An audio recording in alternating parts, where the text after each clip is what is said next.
Well, Jonah, we've been going through this topic of sin, and it's a big word, and it's a hard word to really define and get your head around. And hopefully what you've seen the last couple weeks, or what we'll see over the next few weeks, is that sin is complex, it's nuanced, it's not something that is easily boiled down to one sentence. And most importantly, sin is often what we don't think it is. It's deceptive, it's surprising, it creeps in. It often even starts with the good things in our lives that can become the ultimate things that take over. A couple weeks ago, we looked at Cain and Abel in this story. What started out probably when they were younger as simple sibling rivalry turns into cold-blooded murder. And then we looked last week at the people of God, and you know, all they said, they were wandering in the desert, and they were just tired of the stinking manna. They were bored of eating this bread, and they said, all we want is meat. Nothing's really bad with meat. Meat's good. But the sin beneath that was the condition they placed on God. They said, if only we had meat, then we'd be fine. And that's this insidious nature of sin. It creeps in, and I've been saying over the last few weeks that some people have a hard time with that word sin, whether it exists or what it is, and how do you even get your head around it. But here's the thing, fundamentally, deep down inside, we all know. Fundamentally, we know there's something wrong with us. There's something wrong out there. There's something wrong in here. There's something wrong with the world. You see it. Poverty and suffering and hurt and loss and tragedy. You see this and you know there's something amiss. There's something that's not right with us. And the Bible has a simple answer for it. Rather, it seems simple at the surface. They call it sin. Brokenness. Something's wrong with us. There's this great line, that movie came out last year, Steve Jobs. There's a lot of great lines in it, but you remember the one part, Steve Jobs, known for making these things that we love, these devices that some of you love them, some of you are not Apple people, I got it. Some of you are a little not Apple snobs or whatever, but everybody loves these devices, and he's bent on making these beautiful creations, and yet throughout the whole story, he has this fractured, almost non-existent relationship with his daughter, Lisa. And comes the climax towards the end of the movie where Lisa just has out at him and just screams at him in front of everybody. And she goes up to the rooftop and he follows her out there. And he says, he stops her and he named this thing, this software system back in the day, Lisa. And she thought forever that it was after her own name. And he says, no, it's called locally integrated system architecture. And she's crushed by this. And then at the end of the movie, he says, no, Lisa, it was after your name after all. And she looks at him and she says, why couldn't you just say that all along? And he's got one of these great lines. He looks at her and he says, because I'm poorly made. He's a jerk, in the movie at least, to everybody. And his whole life is bent on making things that people love. And yet he says at the end, I can't even have a relationship with you. Why? Because I'm poorly made. And if we're honest with ourselves today, we know that there's something in us that is poorly made. And some of you feel highly defective at various times in your life. That's sin. And it's creepy, and it's quiet, and it's hard to put your finger on sometimes. And here we get to the story of Jonah. Okay, Jonah. And if you know the story of Jonah, you typically, when you read the book of Jonah, it's 4 chapters, you always hear most of the time, at least I have, Jonah preached chapter 1 and chapter 2. Remember the big fish? Everybody loves the story of the fish. And the narrative usually goes something like this, and my 5-year-old daughter loves it. She told me about it this week. Jonah and the fish. Always obey God. Don't run away from him. If you run away from him, a fish is going to eat you. And you have to obey him and pray to him, and then he'll spit you out of the fish, and then go on your merry way. But what people tend to miss is the end of the story. The real condition of Jonah's heart. The sin of the self. When Jonah sits outside the city of Nineveh, and he looks at that place and he's stinking, piping, hot, mad. He's a mess. Why? Because he has started to worship something other than God. And he feels, and he doesn't understand, he feels that he's entitled to God's love and nobody else. Especially not that dirty, pagan, sinful place. Not the big city of Nineveh. Not the capital of Assyria that was known for violence and destroying people. And Jonah's people hated the Ninevites, and the Ninevites hated Jonah's people. Jonah looks at that city and he says, God, how dare you? And he doesn't understand grace. Because the sin of self has taken him over. See, most of the time we concentrate on that story. And the moral of the lesson goes something like that. It just says something like, when God tells you to do something, go do it. And if you disobey him, that's the big sin. No, not really. But look, because in the fish, Jonah prays to God. And in the fish, Jonah says, I know you're gracious. And in the fish, he says, salvation utterly comes from you. And not 2 chapters later, he forgets the whole point. And he says, I'd like to die. Because he doesn't want the Ninevites to get what he has. He doesn't think that those dirty, rotten sinners should get the grace and the love and the mercy that he's been shown. Because he doesn't know the grace and the mercy and the depths to which he's been shown in the first place. So let's look at this together. First, I call it the self-centered sin, and then the selfless answer to that. What's the real sin here? What's going on in Jonah's heart? And therefore, what goes on in your and my heart? Because you and me have a bit of Jonah, or maybe even a lot of Jonah in all of us. You and I are bound to get up outside the city and turn around and look at other people and say, destroy them, God. They deserve it. They don't deserve to be blessed. They don't deserve to prosper. And you can start to imagine some people in your life that you probably wagged your finger at like that. It happens. There's a little bit of Jonah in all of us. How are we going to root it out? Here first. What is Jonah's primary sin? God comes to him in verse 4 and 9, and God repeats himself. And whenever God repeats himself, you might want to pay attention to what God's saying. 2 times God comes to him and says, is it okay that you're angry? Why are you so angry, Jonah?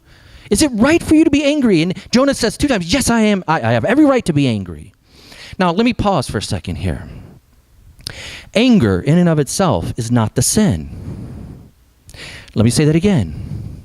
And it may rub some people the wrong way. Anger in and of it's not the sin. We have examples, of course, in Matthew 21 where Jesus himself gets angry. We call that righteous anger. So it's not that Jonah is just angry. It's the object of his anger. And I'll even go so far as to say this. When Jonah says, kill me, Lord, I want to die, that's not his sin either. Because there's times in your life where you go through the depression and you want to die and you feel that way. That's not the inherent sin. Look at the book of Job. Job says here in chapter 30, and now my soul is poured out within me. Days of affliction have taken hold of me. The night racks my bones and the pain that gnaws me takes no rest. Job says, I want to die. Now listen, though. That's not the point that God takes with Jonah. Not his anger and not even his depression. But he takes his self-righteousness as the sin. He says, is it right for you to be angry? And in this case, if you look at the story, Jonah, his anger, it's rather inordinate. He says, listen, oh Lord, is this not what I said when I was yet in my country? That's why I made haste to flee to Tarshish, for I knew that you're a gracious God and merciful, slow to anger and abounding in steadfast love. Pause. Jonah is a good little Christian. He's got all the doctrine correct. He believes in God. He says it out of his own mouth when he's in the fish, and then when he's out, he says, God, I knew it all along. I knew you were gracious. I knew you said steadfast love. Just don't give it to them. They don't deserve it. First, God says, you don't have love for this city. God takes aim with him and he says, why don't you have love for this city? You have love for a plant. You have pity on a plant, but you don't have pity for this city. They don't know their right hand from their left. They're lost. They're blind. And you don't have pity for them, but yet you have pity for a plant, God says. He says, you don't love the city. And that is wrong. God is lovingly, he's grieving for this city is the word in the end. He says, when they would say the word pity in your translation, it's a Hebrew word means to mourn. And God in essence is saying, Jonah, you're mourning over a little plant that withered and died. I'm mourning over all them that will wither and die. Jonah hated the pagans. He hated the city.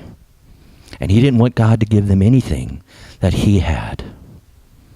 You see what's happening here? What's the sin? Is Jonah out? Remember we said, is Jonah out in the red light district right now? No. Is Jonah out doing, the stuff that you and I know he shouldn't do? We don't really talk about. We just kind of whisper. Is Jonah out there doing, hey, did you hear about Jonah? Did you hear what he did last night? Bad, it was bad. No. He's sitting with his own mouth and he's acknowledging the graciousness of God. Yet he's not willing to extend that graciousness to his enemies. He's self-righteous. He's justifying himself. He's looking at all the people who hate him and his people, and he says, wipe them out. And if we're honest, I know you can think of a few people in your life that you've probably thought about that or said that to. God, they don't deserve it. God, get rid of them. They annoy me. They grate on me. They rub me the wrong way. They drain me. You've had probably even people who've come out to attack you. And you in essence say, yeah, I'll pray for you. Yeah, right. I and you, like Jonah, will go out and climb that hill and look down at the city and say, get rid of them. And when God doesn't get rid of him, and when God shows mercy, do you know the sin? Do you see this now? Jonah, the condition of his heart. When God relents and shows mercy, Jonah's not happy. He's pissed off. Why?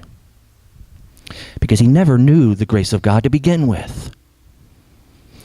All along, Jonah is justifying himself. Jonah says, look, I knew that was going to happen. That's why I didn't want to go talk to them, God. He's time and time again justifying himself. He's not resting in grace for everyone. He's finding contentment in grace and justification for himself.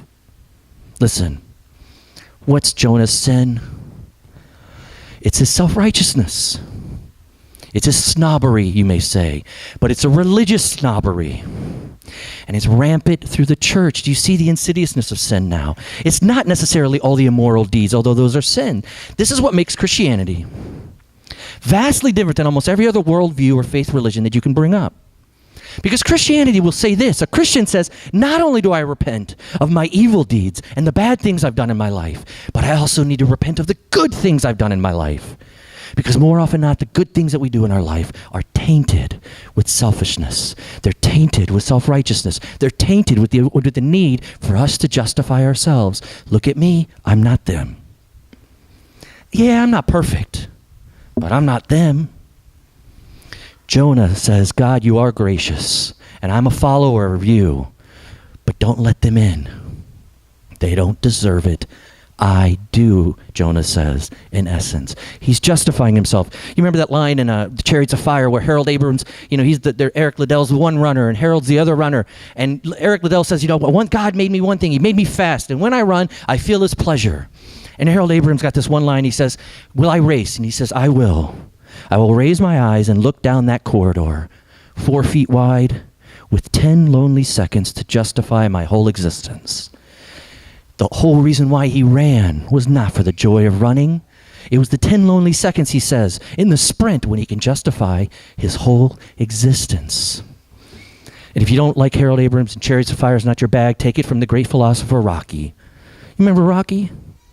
He's going back and forth with Adrian. Remember this? And he says, she says, you can't win this fight. The first time he's going to fight Apollo Creed. And nobody's ever gone the distance with Apollo.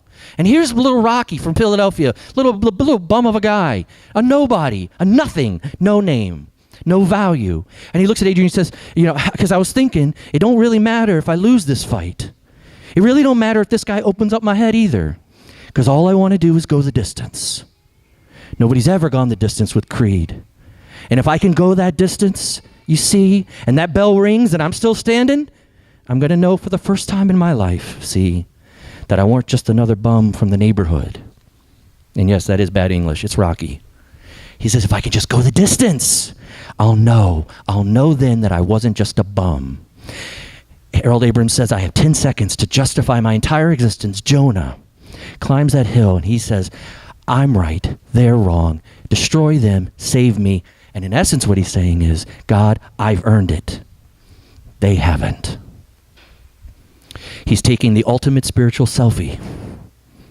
He's on that hillside, and all he can focus on is himself. And he looks at the people who are his enemies, and he looks at the people who've wronged him in his life, and he says, wipe them out. They don't deserve it. I do. What's his sin? His sin is religion.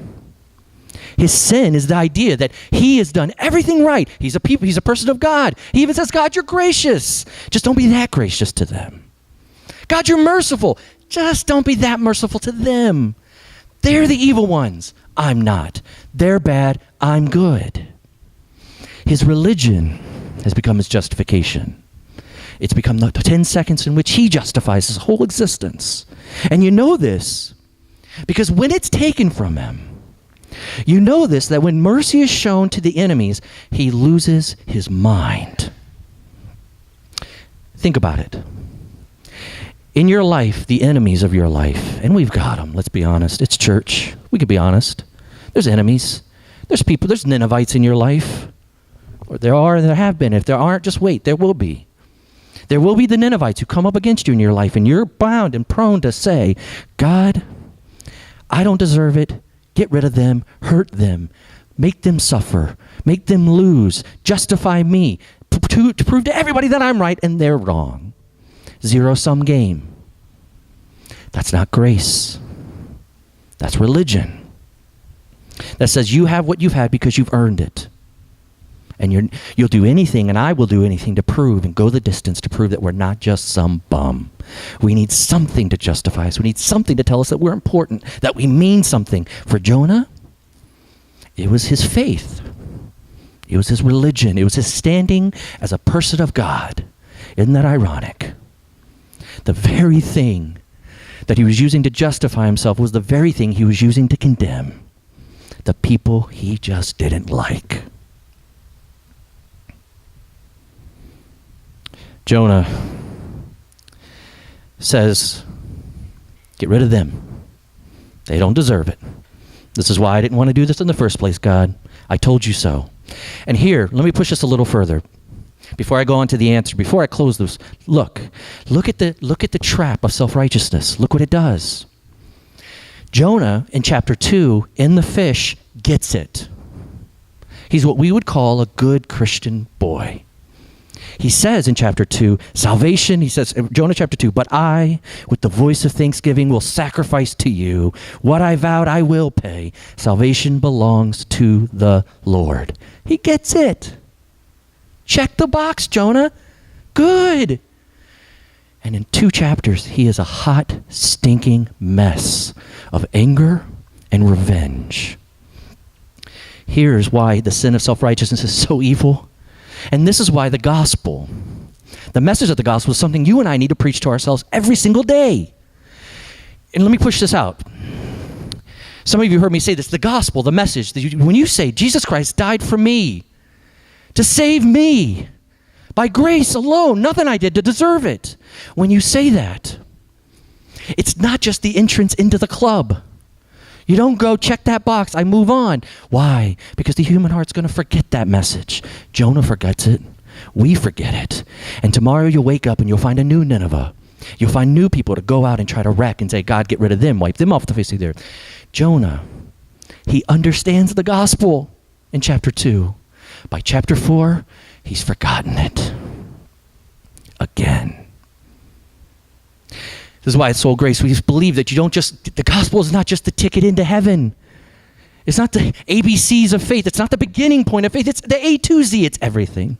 And you and I will continually have to preach it back to our hearts. You and I will continually have to come back and say, we are no better than Jonah. We climb the hill east of the city and we look down on others, do we not? We find all the people in our life who don't deserve grace and mercy, but we do, right? Let's be honest. We're no better than Jonah, and Jonah's sin is the sin of self. He says, look, God, I've earned this. They haven't. And God, in one of the greatest displays of grace and mercy, is going to rock his world. The sin of Jonah is the sin of self, but what's the answer? Well, God gives it to him. And it's this whole little weird story of this plant. And he gives this story and says, God says in verse 6, now the Lord God appointed a plant and made it to come up over Jonah so that it might be a shade over his head to save him from his discomfort. So Jonah was exceedingly glad because of the plant. And then he says he sends a worm to attack it. And the next word God says, why? He says, you have pity for a plant. And that word, like I said, pity, means to mourn. It means to grieve over the loss of something that is so near to your heart. A plant. Are you kidding me? It's not that Jonah was just some tree hugger or a green freak. It wasn't that he was just in love with the plant. God says, look, don't you see? You did nothing to get this plant, and yet it was given to you, and you attached your heart to it, and when it went away, you become bitter and angry. Folks, this is when you know you're not a Christian. This is when you know you're a religious person, but not a Christian saved by grace alone. It's because when your religion gets challenged, you become bitter. When your expectations of God don't get met, you become angry. Why me, Lord? I deserve, Lord. I know I've said that sentence many times in my life. That's what Jonah and this whole thing, this whole business of the plant's about. It's his sense of entitlement. Jonah feels he's earned the plant. And God looks at him and says, you silly little boy, you did nothing for that plant, yet you feel you own it. You have pity for it as if it was a lost loved one. Why? You didn't grow it. It has nothing to do with you, Jonah. What he's doing with his hot east wind, by the way, is he's blowing down Jonah's sense of entitlement. He's in essence shaking Jonah to say, you didn't earn this. Don't you see? I'm compassionate, God would say, to whom I'm compassionate towards, not to who you think I should be compassionate towards. And the coolest thing is that God, he comes and he does this plant thing and he says, Jonah, get rid of your sense of entitlement. You didn't earn this. Let's not joke around anymore. And Jonah, for his sin, deserved death. God had every right to come down to him and say, Jonah, you stupid little runt of a man. I put you in the fish and you still don't get it. Now I smite thee. Right?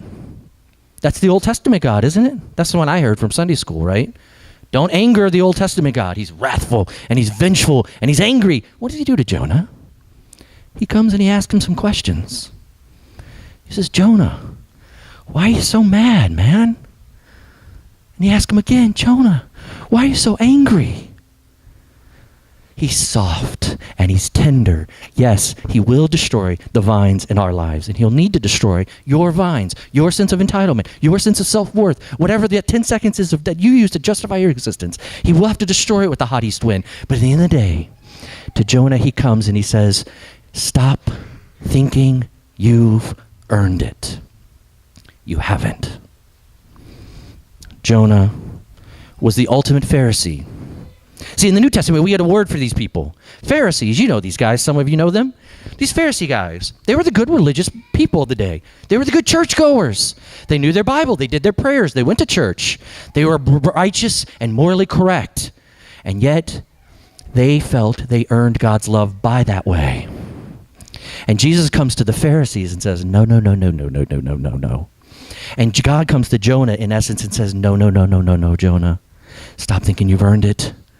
Ninevites didn't earn it. You didn't earn it. It's grace and grace for all. Get rid of the Pharisee in your heart, he would say.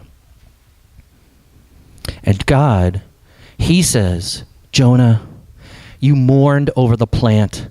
I mourn, God says, over that evil city of Nineveh. Do you see this? God, in essence, weeps over the city. He weeps over the people, he says, they don't know their right hand from their left. He weeps over the people who says, I don't know where my life is going. I don't know what the meaning of life even is. I'm lost. And God says, those are the people I weep over, not Jonahs and the Pharisees of the world who judge them. I weep over the lost. But there was another one who came along and he weeps over a city much later. There's this cool line in Matthew chapter 23 where Jesus turns around to the crowd and he says, oh, Jerusalem, Jerusalem, the city that kills the prophets and stones those who are sent to it. How often would I have gathered your children together as hens gather her brood under her wings, yet you are not willing. Jesus weeps over the city. Jonah judges over the city. And there's a time a little bit later where Jesus is talking to Pharisees who are just like Jonah and just like you and just like me. All the people who felt they've earned it. They've gotten God's love. They're entitled to it. They've got that vine and they say, it's mine. This is mine. Look. And Jesus looks at the Pharisees and he says, they look at him and they say, teacher, we wish to see a sign from you. But he answered, an evil and adulterous generation seeks for a sign, but no sign will be given to it except the sign of who? The prophet Jonah. For just as Jonah was 3 days and 3 nights in the belly of the great fish, so will the Son of Man be 3 days and 3 nights in the heart of the earth. And this is the important part. Pay attention. The men of Nineveh will rise up at the judgment with this generation and condemn it, for they repented at the preaching of Jonah, and behold, something greater than Jonah is here. Do you realize how scandalous this is? Jesus is in essence saying the people of Nineveh, those dirty sinners, get grace more than you and I tend to. He says the people of Nineveh will rise up and they'll judge the Pharisees. And the people who heard this story, they knew their good Bible stories. They knew Nineveh. They knew how evil it was. They knew how violent it was. And God says, but they hear my word and they repent. What do you do with my word? Do you feel you've earned my love? Or do you feel that I freely give it to you and all the people you despise and all the people who despise you? This is one of the hardest things for us to put our teeth into, one of the hardest things for our hearts to accept, is it not?